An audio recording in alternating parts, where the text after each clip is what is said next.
the whole time I was in WWE and she was there, she never said hello to me. Really? Never did. I mean, she would look at me. She wouldn't even nod her head. That's it. I said, well, I don't guess she likes me.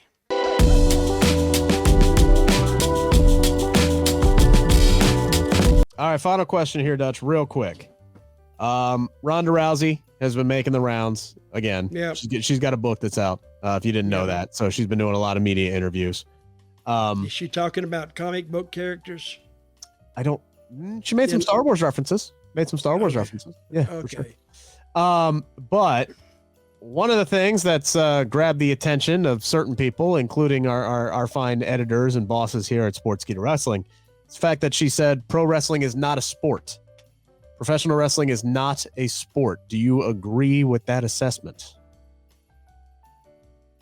Well, yes. Again, we go back to the definition of sport. It's a performance, and it's a physical performance, and a sport like in trying to really, really beat. No, we're not. That's not the point of what we're trying to do. But for her to say that, I don't even know the purpose of saying that. It's not a sport. Okay, we got it, Rhonda. Why don't you join the 2020s? Hell, we heard that back in 1992. So, and what difference does it make anyway? Maybe if it had been a sport, she'd have done better in it. Because I'm not a big fan of Ronda's. The whole time I was in WWE and she was there, she never said hello to me. Really? Never did. I mean, she would look at me. She wouldn't even nod her head. That's it. I said, well, I don't guess she likes me. But anyway, she's, I don't think that should upset anybody. It's not a sport. So it all depends. It all depends on what you're looking at, because if you look at the actual definition of the word, which is an activity involving physical exertion and skill in which an individual or team competes against one another or others for entertainment. Yes, well, there are definitely aspects of that where I could sit there and go, well, pro wrestling is a sport. Then that debunked her very statement. It is a sport. Yeah. Is it a competition? Yeah, to a certain extent. Yep, yes, it is. But if whether you want to consider it a sport or whether you want to consider it something else, I don't view that as a derogatory thing either. Like it is, but it isn't. It's its own beautifully wonderful thing. The only way to describe it is it's pro wrestling, man. That's what it is. Let me ask her something. Is boxing a sport? When she got knocked out twice in a row. I believe most people would consider MMA and boxing sports. Yes. Yeah. Yes, I believe so. Would I consider pro wrestling a sport? Yes, I would.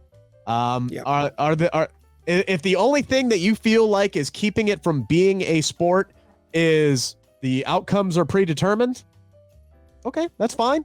But it's definitely an athletic activity. There's definitely competition involved, both inside the ring, outside the ring. I mean, you're still competing for top spots. You're telling me Cody Rhodes wasn't competing over the last 2 years to become WWE champion? Of course he was. Yep. Of course he was. Just more that went into it than putting a ball in a hoop, or, They give Ronda this big contract because she was an MMA star. Oh, it was more than that. She was a global superstar at that point. Yeah,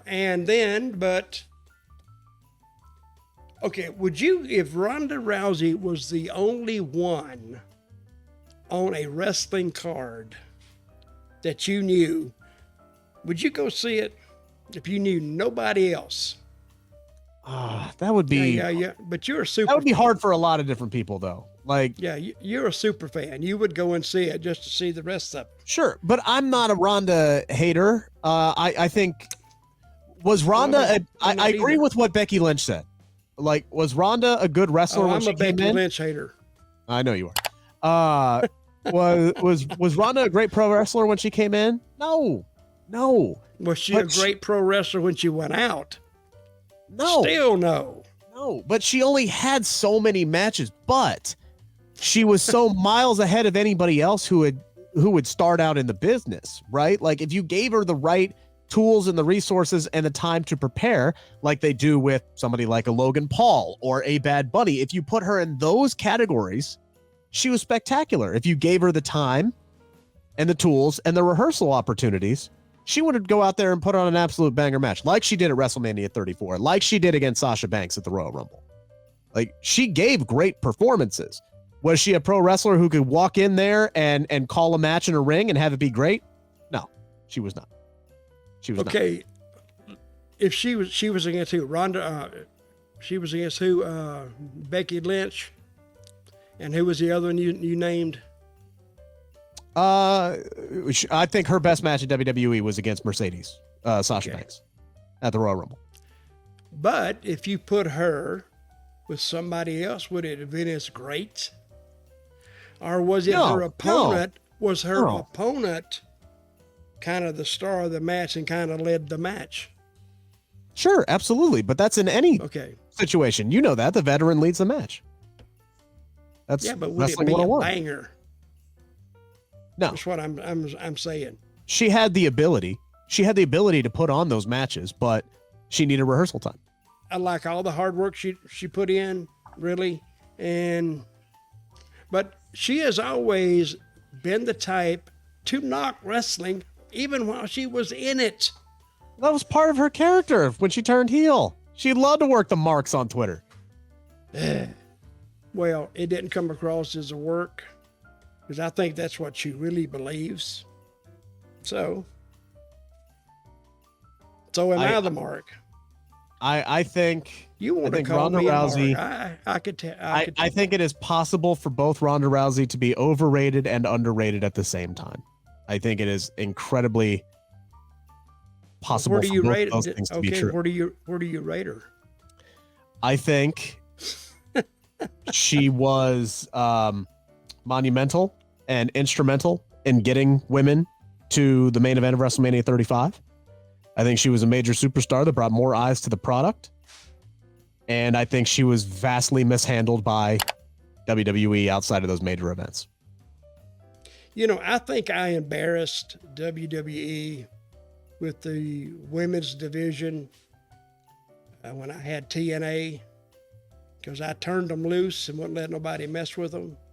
And they turned in some hellacious matches.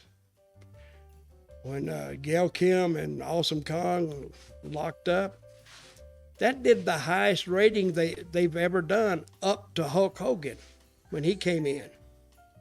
So I know you haven't, I know you probably have not read Becky Lynch's book, right ahead of me here, but she did make reference to TNA several times in her come up to trying to make it as a professional wrestler, talking about how she was considering TNA more than WWE because of the good work that the ladies were doing in TNA, as opposed to how WWE presented its women's division at the time.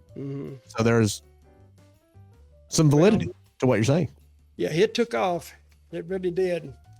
Because I told them one time, and I met with such pushback on starting a women's division.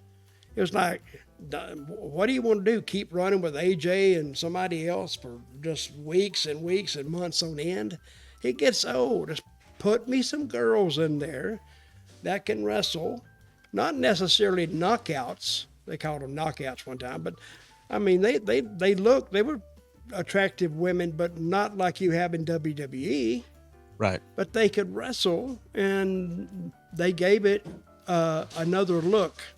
But I met with such pushback, like, oh, who wants to watch that crap? Who wants this and that? And I said, well, all I can tell you is put them out there and see. And we put them out there, and they saw. A lot of times the 2-hour show would depend on the rating that the girls got.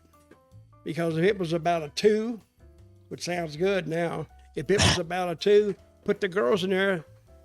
Like I put Kong and Gail Kim in there, they did a 3.485 or something like this, almost a 3.5. But that brought the whole show up.